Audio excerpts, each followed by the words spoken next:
this is Sabina at Cross Keys Crafts. Today's video was inspired by two things. First of all, I received this card making kit as a gift. I won Sam Calcott's live 2 weeks ago, and she sent me this together with one of her self-made cards. And I looked through this and I realised some of these things aren't really for me. I'm not this type of person who just sticks layers upon layers to create cards, but it inspired me to do something with this kit, and I'll just show you what I wanted to do. I also show you a few things in this kit that hopefully I can inspire you to do something with your stash if you've got stuff like this, because you've got all these toppers, and sometimes I find if you've got ready-made toppers, they're either not your style, or they've got, like these have got quotes on them that I might not find too useful.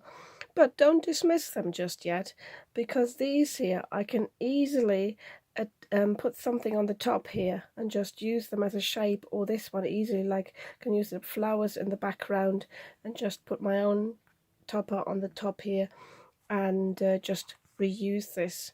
So don't dismiss these things if you got them.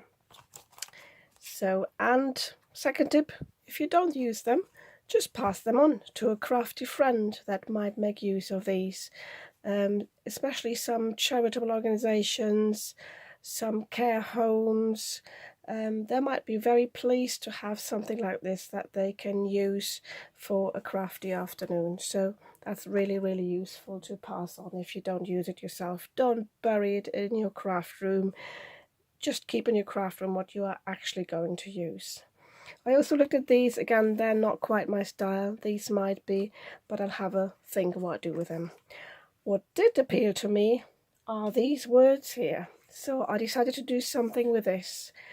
And when I saw this, I remembered a video that Gemma from Gemma Lee Crafts posted a few days ago, and she made I have to think now what it was called, an 8-panel card. So I'll put the link to her video at the bottom. So what I've decided to do, again, there's some stickers in this set. Oh, what I wanted to show you as well is this set also came with some patterned cardstock, or pattern paper I should say. It's not very thick, and again, very busy papers. I can't use them for this project because I need more cardstock for this, bigger sheets. But if I turn them around, these are some great basic papers that I can use for any sort of craft product. So again, have a look, have a think what you can do with your card sets if you're given something like this, or maybe you find something at a charity shop and are enticed to buy it and then find maybe it's not for you. Have a look what you do use and pass on what you don't use. So for this card, I have already taken some of these words out. When you have something like this, make sure you don't have any residue of these little bits where they are attached. You can either use your scissors and just cut them off like that, or you can use your nail file and just file them off lightly, which is actually the quicker way. So make sure they're all neat and you don't have any residue there. So for this card, there is my cheat sheet. So I have cut basically two cards that are 7 by 10 inches, and the other one is 7 by 10.5 inches. And the one that is bigger, I have scored at 5 and 10 inches, which gives me a 1.5 inch flap here. I've cut 2 edges out and I have popped that on the back. In Gemma's video you will see this in detail how you create it. So basically you end up with 4 panels like this. I need to zoom out a bit more for you to see this. So this, by the way, I don't know if my camera captures that, is a blush pink, and I've chosen that because the colours here are sort of a blush pink, maybe even a blush coral. There's some white in there, so I try to find some colours that actually match the flowers here. So I have also already cut, and this is from my own stash. As I said, the cardstock that came, or the papers that came with the set, was not enough. I have cut 5 panels that are 6 3/4 by 4 3/4, and I have cut them so that 2 of them actually fit together. So I made sure that I cut this apart here, and I left these together because I'm going to stick these on like that. And I think these 2 are the ones that go together this way around. Maybe not. Maybe that's the one. There we go. I meant to keep them together. This is the one. So these 2 go together, and I put them here, and then this one's the front panel. So I made to make sure before I glue them on that I've got them the right way. So, and then I have cut 3 strips. Gemma, in her video, she only cut 2, and then she added panels that made the picture bigger, but I want these words all to fit on there. So I cut 3 strips that are 10 inches by 2 inches, and I scored them at 2.5, 5 and 7.5. And you basically score and fold a valley fold, mountain and a valley fold, so they look like a W from the side. This is what you need. So before I use these, I'm going to glue down all these panels and this one on the front, and then I'm going to show you how I create the panels here. Okay, so I have attached my panel to the front here and then to the insides, and these 2 match. Obviously you've got a bit of the gap there that is natural because the mats are much smaller, but it's a continuous pattern and they're all facing the same way. With these flowers here, I could probably have turned the cardstock, but they're all sort of going in different directions, so it doesn't really matter. This one, for example, is upside down. Some of them are facing that way. It doesn't really matter with this cardstock. If you do have a directional pattern, make sure they all face the same way, and you don't have to have them matching in the middle. I just like this to be a bit continuous. So for the sentiments here, for the words, at first I thought I'd just score these and stick them down, but then I'm worried that this won't fold properly, so I decided to cut these down. And I've got 2.5 inches to work with here, so I have to have a look how I cut them down. So I don't want to cut in the middle of the words, so right through, so in the middle of the letters. I don't want to really cut them through, although here I don't really have a choice, so I probably have to do that. But my idea is then to glue them as close to the score line in the middle here, and I might just cut right next to this. I don't do this on my guillotine where I normally cut, because these have uneven edges and I think it will be difficult to line these up, so I will just use my scissors and hopefully cut straight. So I just eyeball this. Yeah, I think that's fine. And I'm doing the same here, so just measuring it roughly where I have to be. Can move them over a little bit. I think I will just cut right next to the bit here. I don't want to cut through the top bit there. So yeah, and then I can just glue this onto the score line. This one's a bit trickier because it is so much longer, so I'll have to cut that 3 times and decide where I want to have that.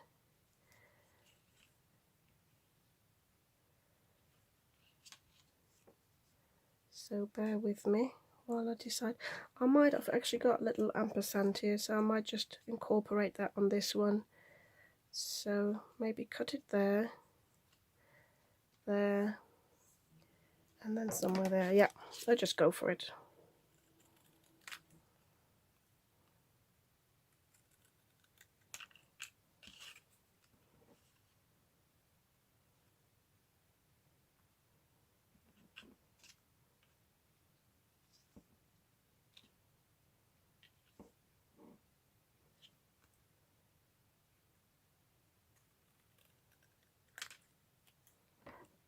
Yeah, just realised I need another word for the other one here, I think, or I might even use all of the words because I decided to have 3 panels. So I quickly take these out, tidy them up around the edges, and then cut those as well, and then I'll show you how to glue them down. Okay, I can now glue my words down. I'm going to use my collal glue just in case I have to wriggle them round a bit. And I've also, where I cut some words sort of in the middle of the letters, I had to do that with this one because it was too long, so I could not have put this word here. I did tidy up a bit down here, basically making sure I don't have any axes funnily sticking out, if that makes sense. So I just cut those out down a bit. So I'm going to stick these down as close to the score line, but without going over the score line, because I want to be able to basically fold this up here. So I'm basically leaving the score line as a gap. I'm not too fussed that it then sort of, you know, that we've got a gap between the letters. This is why I'm using the collal glue, because that allows me to wriggle it round a bit. I'm just doing the first one here on camera, and then I do the others off camera. So I hope you can see this. Let me zoom in a bit.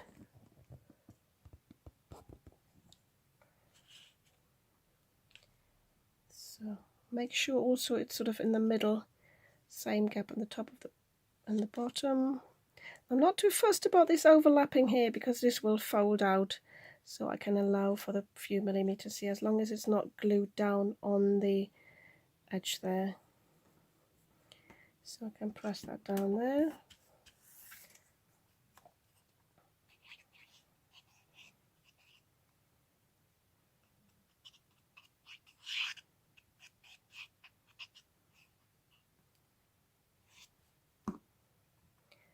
And then the other one, again with a little gap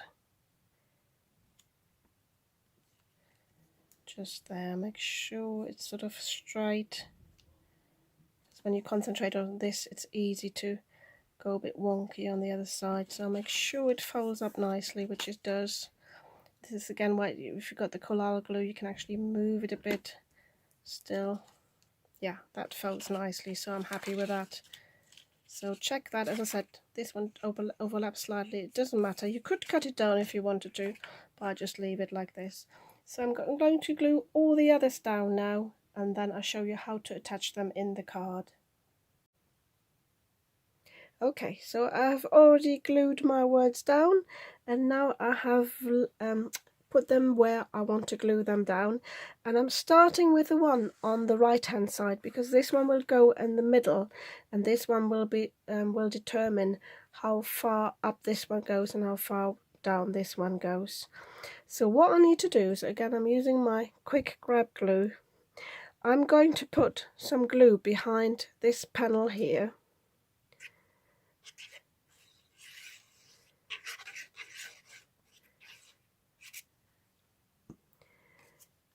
And I'm going to line this up with the pattern paper, keeping my panel straight so I've got a good view that it will actually be straight. You can mark the middle of the page there. I'm going to do this very roughly. I trust my eye there. So I'm going to press that down. You can actually, if you wanted to, you can actually spread it out and make sure it's sort of even along the panel. So once this is done, I'm going to fold it up and I'm going to attach the glue here.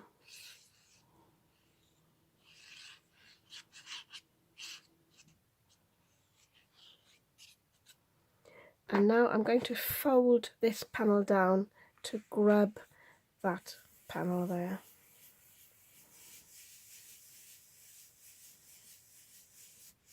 And this way you make sure that actually the card folds up nicely. You've got a bit of bulk to the card, but otherwise this will fold up nicely. And when you fold it open, it sits like this. I've got a bit of excess here, which I can remove whilst it's still wet. So, and now I know where the other panels are going to go. So I am going to align this one here between that edge here and between the top there, very roughly. I think this would be sort of even. So I'm going to do the same here. Going to glue this down, fold it up, attach glue here and fold it shut, and the same one, I'll do the same down here. And then I'm going to show you what it looks like finished. Okay, so I've glued all the panels down, and this is how the card opens up. Let me just zoom out a little bit more. Sorry about the lighting on this side. So this is how the recipient gets it, and you can stand it up like this. Hope you can see that. And then these sort of stay like this. And yeah, I'm quite pleased with this. So enjoy, relax, smile, bloom and celebrate. I think this will make a lovely birthday card. So for the outside, I've had a few thoughts. First of all, I want to show you again what you can do with toppers like these. I mentioned that before. Again, let me zoom in. That you can reuse these. So I've just taken a few out. At first I thought I would use this one on the front. And although the colours match, I thought it was a bit too busy, the little flowers against the flowers on the back. So unless I sort of mat it, it's not too nice. And I also don't like me introducing the gold, whereas I've gone sort of for pastel colours before. But if you wanted to use something like this, don't hesitate to put another topper over the top. Yeah, and you could even mat it a little bit with another colour there, or you can use a little one. This one says just a note. And again, I would cut a little circle just to cover the sentiment on that one, and then this one could go over the top. So you can reuse these, especially like the happy birthday here. So if you had a plain card and you wanted something flowery, that would be really, really nice. But I decided to do something different. I wanted to go with something, again, sorry, let me zoom out. Because I've got the black writing here, I thought I'd go with a black sentiment. And I found this one here in my stash, and I thought this would be really nice for the front, especially if I make a belly band. So I cut a circle out of, it's not quite white, it's not off-white, which I thought would go with the cream here, and I cut the sentiment in black, but actually I found this a bit too harsh on the front. And one way to remedy that is just to do the black as a shadow. And I cut another one in white. I just wanted to show you the difference. So if I attach this here now, like this, yeah, this, I still have the black as a colour there, but it's not as harsh, and it sets off really, really nicely. And I think this would be okay on the front. I'm a bit on the fence again, whether I want it to be that busy or want something a bit more plainly. But before I decide, and maybe show you in the end credits, or maybe actually leave this off, I just want to quickly show you how to create the belly band. You can, there's not too much bark to it, so you can still put it into a slightly bigger envelope. But if you didn't want to and you hand deliver it anyway, you can quickly create a belly band. All you need is a strip that's over 11 inches long, or 11 inches long. This is just cut from an A4 piece of cardstock. It's the same pink that I've got in the background here. And what you do is, and this is, let me just check how wide this is. This is just 1 1/4. Any width will do. I just decided for this. I think it was a leftover piece from something. So what you need to do is sort of line it up in the middle, so I have a similar length on either side, and you just fold it over. You don't burnish it, and you need a bit of space here. Basically use your finger to push it along the edge here. Keep one hand there, and just sort of push it along here, because we've got quite a bit of bulk there. And just push it down and make sure it's sitting straight. Then you can fold the other side over, and again, don't burnish it, just give it a bit of space. Let it get loose a little bit, so before you glue it down, give it some space and make sure you can actually easily move it up and down.